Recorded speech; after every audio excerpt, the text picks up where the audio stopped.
Hi everyone, welcome back to the final video in this series in regards to, oh, I apologize. I have no idea why the camera is moving. Maybe we're having an earthquake. But in regards to how I display, use my buttons in a way that, is something I can present to other people, and also a way for you to travel with them easily, whether you're doing button shows or just sharing with friends and other enthusiasts. So this is a combination of mixed media art, junk journaling, and button collecting. So 3 things that I like a lot. And what this allowed me to do by displaying the buttons this way is to do it by type. I will start by saying, so that the button police don't come and arrest me, all of these are sewn on. Nothing is permanently attached. So some of them, what I did is I did add some descriptive information, which was my main purpose of doing it this way initially. And then some, I just got a little creative bug and went a little bit wild. So we'll go through and I'll show you, what these buttons are by type, maybe a little bit of history and facts like we did in the past videos. Please remember to subscribe to the channel. We are still slowly but surely at the snail and turtle pace, trying to continue to grow the channel organically, which is why it's a slow process.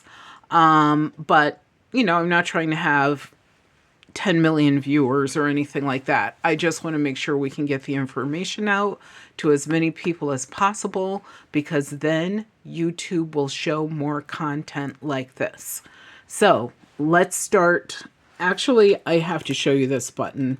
This is a WATERBURY Button Company button, and it's a heart, and it says TLC in the middle, which I think, and this is simply a theory, and it's probably just a tale, T-A-L-E, that means tender loving care, which was an Elvis reference. Do you think that was one of his fashion buttons?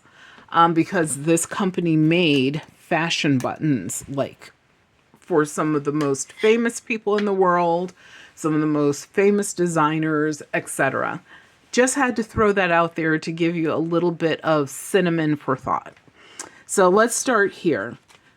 So these are, I just think, such beautiful buttons. They're these antique Victorian glass buttons. Some of these are not Victorian, such as this one, but this one is from, I would say, probably 1930s, 1940s. And then we have these much, much, much older ones. And this one is not as old. This one actually has a 4-leaf clover. I think this one has wording on the back of it. I'm not going to look at it at this moment. This is a black jet button. This would have been more of a mourning button, like M-O-U-R-N-I-N-G. And this one has a combination of just absolute beautiful faceting. It's also a self shank, partially with a metal shank added in as a bonus. It's like so gorgeous and so chunky. And this one, you can see, still has some of its enameling on it. There's a red there. There's sort of like this very light blue, almost a teal color here. And just stunning, and gold gilt, gold gilt, gold gilt. And that's G-I-L-T. And so, as you can see, what I did is I, created this by adding some embellishments, some fancy cutting. I colorized it a bit, added some bits and bobs to it ephemerally, and then I sewed the buttons on here. And as you can see, sewn. And so now if I just wanted a sample card of various makers and various eras of this type of button, it's done. This one is a very unusual button. This one came on this card. This was the original card. As you can see, it has a lot of cracking in the card. It even had a little bit of loss here. This card has tried to survive the test of time.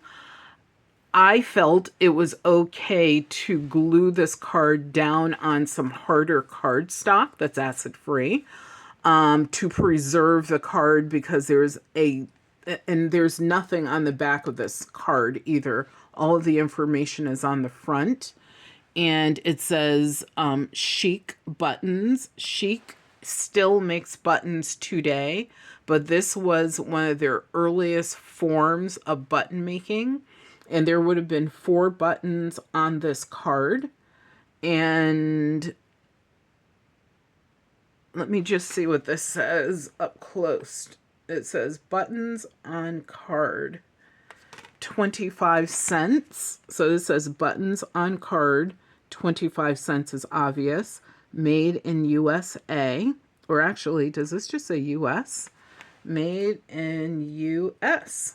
You usually don't see made in US. Usually it says made in USA. So this is, as I said, one of their earliest versions of putting this out to the masses. This button is brass, and it has the moon glow button in the center. You can see that beautiful moon glow. Wow, look at it dance in the light. And it's flanked by 2 blue rhinestone buttons. So they were really over the top with this one.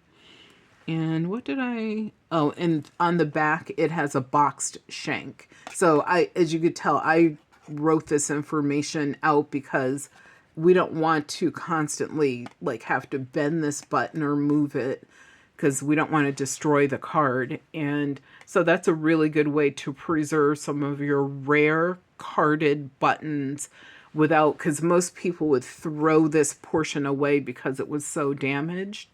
You don't have to. You can do this to keep everything together. Here is something that I've been experimenting with, and these are actually coin holders.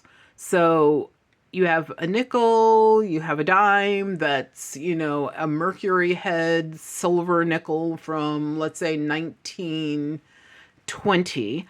You would put it in a coin holder like this, and some people even put tokens in these as well, and then you write around the cardboard portion of it. I thought if you could do that for coins and tokens, I might be able to use this for buttons. So I'm experimenting with this. I do find that the flatter the button is, it doesn't have to be the flattest, it just needs to be flat. The better this works. This one I experimented by using a very geometrical button. It has a protruding shank on the back. The button it's thick, she's a thick one. But in my opinion, this did not work out as well because of all this wrinkling and crinkling, and also the shank burst through the back.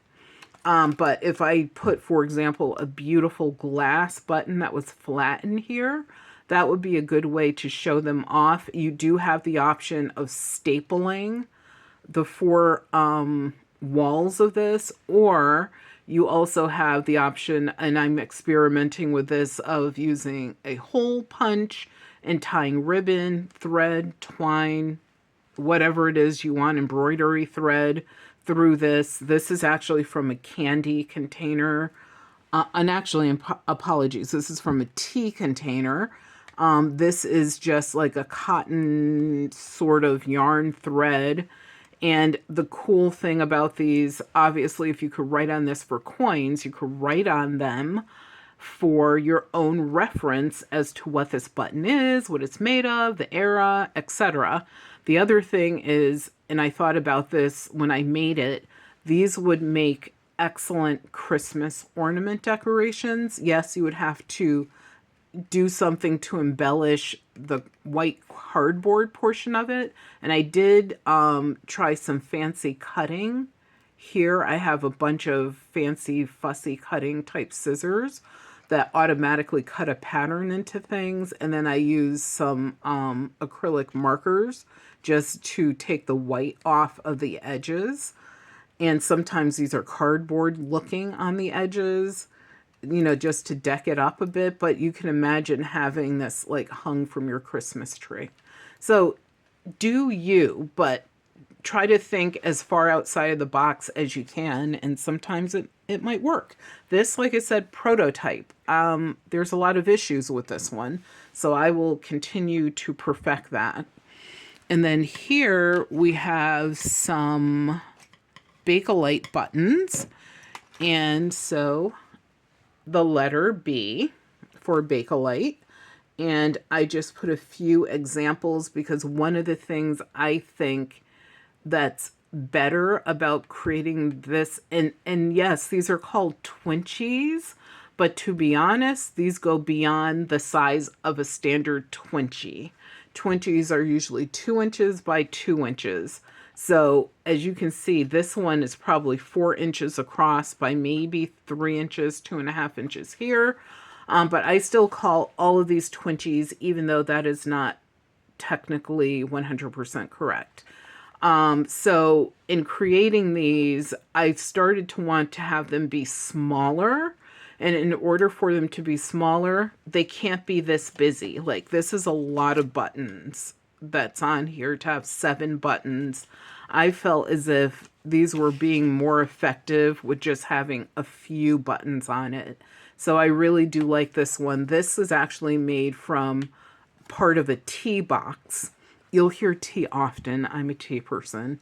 And I added, as you can tell, some embellishments, special cutting, some colorization. The information, I actually wrote it on the back of this one, but I didn't forget about the back. I decorated it a little bit. You could see that these are sewn through. As I stated before, no gluing happening here. And as a matter of fact, I rarely glue anything. Here are some vintage Tagoa nut vegetable ivory buttons. Some of these are antique. I actually did add to this when I initially created it. It was the 3 buttons right here. These were added later. This green one, which was dyed green, and this round one, because that so is in the Tagoa nut family. All of these are vegetable ivory Tagoa nut. This one is blue. I don't know if you could, it's like a bluish green, if that's coming across. This one is green, that one is brown. So I just like the variety of colors, and then I couldn't help myself, opened it up, added some more buttons on the inside. And I love the carving. I don't know if you could see it in this one. It has like a rectangle that's carved in the center. And this information is mostly right here on this pomegranate, which was cut out from a Trader Joe's bag. So as I stated, you guys, when you're doing these things, like, please share, because I want to know your ideas as well. And here we have a bunch of, this is just an embellishment. This is not a button. But here we have 3 examples of open work vintage plastic buttons. This one does have a rhinestone in the center, but open work simply means that it's not a solid button. They left all of these openings as part of the design to allow the material color to shine through. And this is what the back looks like. Cloth buttons, they can get a questionable rap, but cloth buttons were some of the earliest buttons that were made on a regular basis. They were something that any housewife with very basic And I hate to say it, yes, housewife. Men did not sew in the 1700s, 1800s, previous to that, even into the 20th century, and even today. Like, most men are not sewing. So if they did sew, they were usually tailors. And they were sewing for men. They were not sewing dresses or anything like that for women. So most women had to have basic sewing skills because funds were, let's just say it, scarce.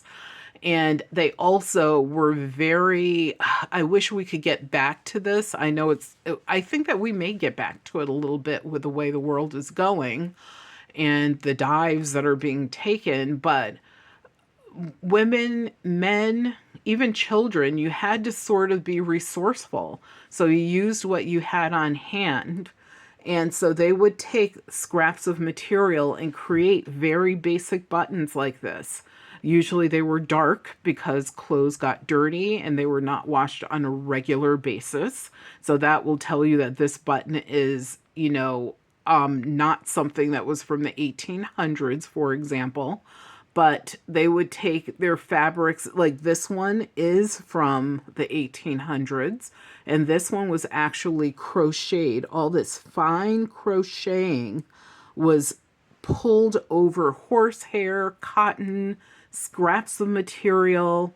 So you can't see it, but it's sort of, you can kind of, let me see it in the back, how all of that is gathered up and sewn together to hold everything in place. Usually they would use a hard round stone if they could find one, or a piece of slate, a piece of wood. That's usually what all of this would be mounted to, pulled back hard, and this would be something that would be like in the center throat of a cape, for example. Or sometimes at the throat of a dress. This is probably for mourning. Whoever owned this probably could not afford to have this button made out of glass or jet or some other like ebony or another precious material.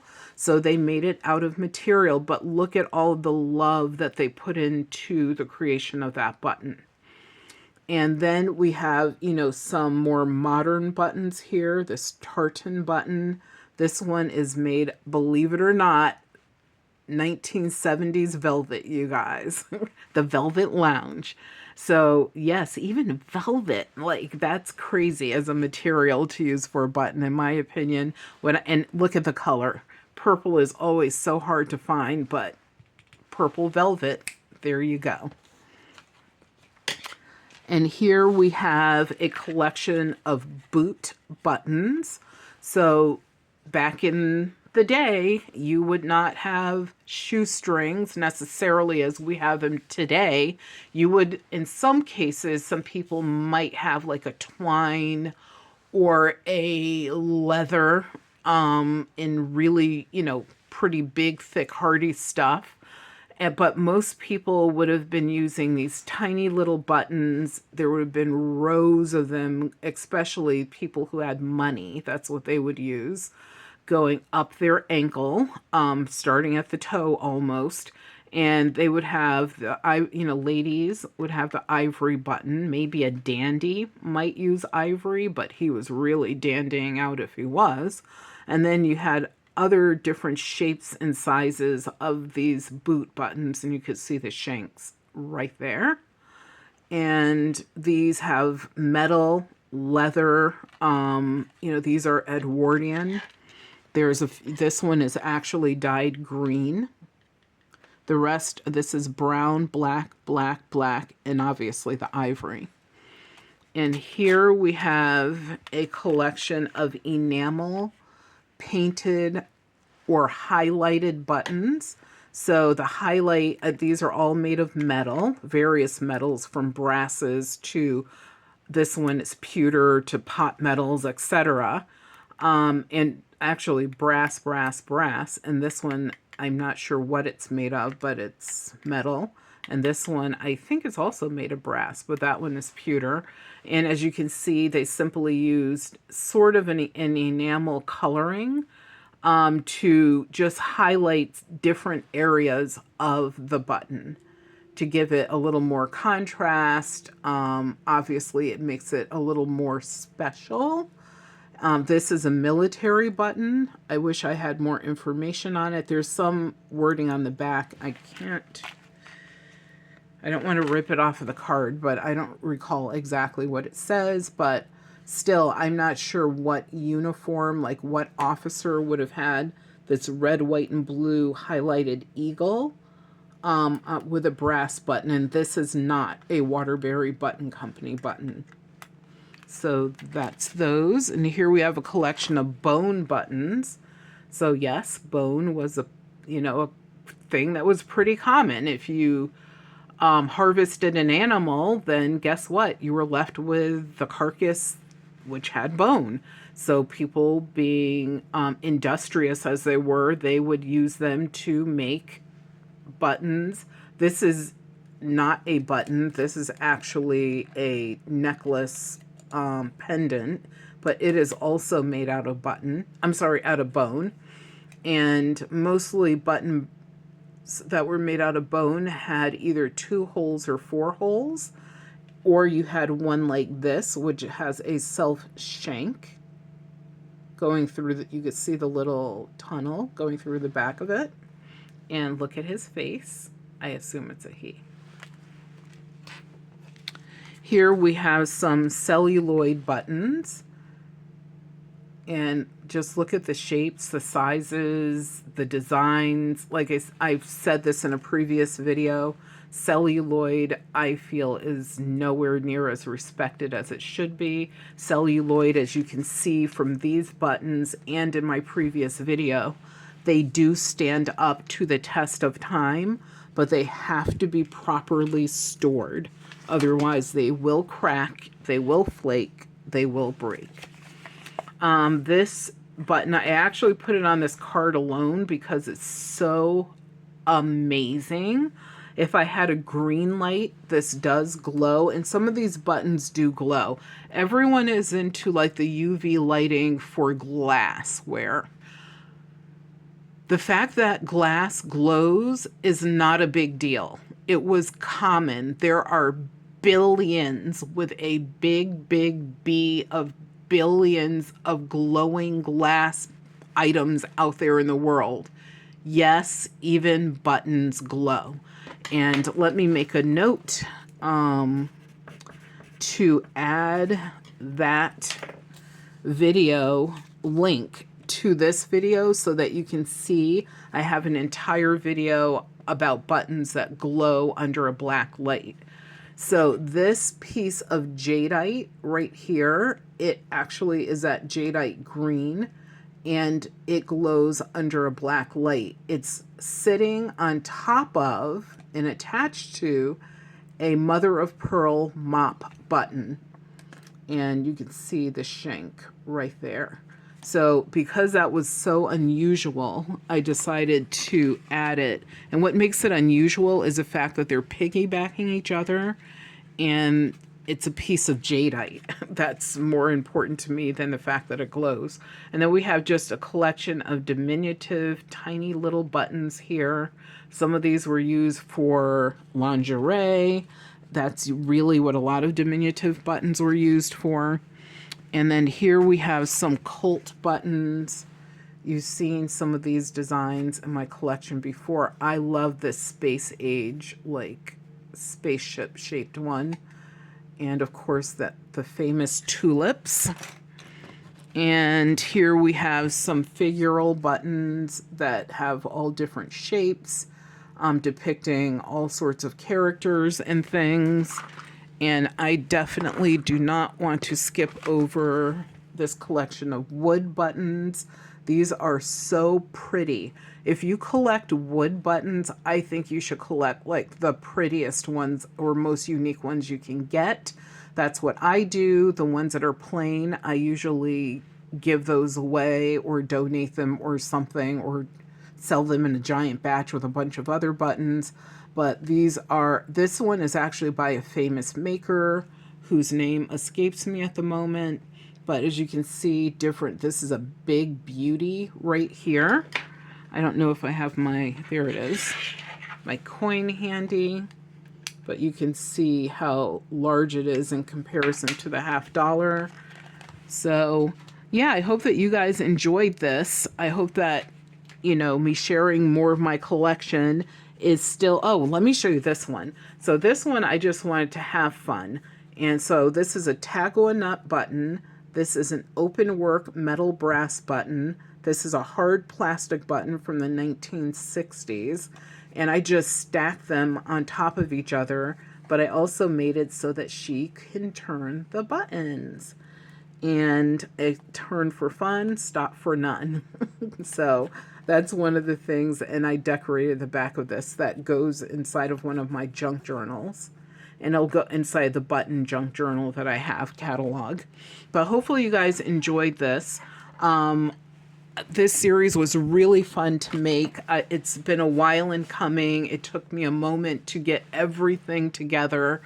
But once again, please share your ideas. Thank you for stopping by. Please subscribe to the channel, leave a comment, share this, you know, on YouTube, not on YouTube, on Facebook or Instagram or wherever other button enthusiasts dwell. And please take care. And my contact information, a few people asked me about that. It's down in the description, plus other information that you guys hopefully will enjoy. Thank you so much. Take care. And the next series is coming up.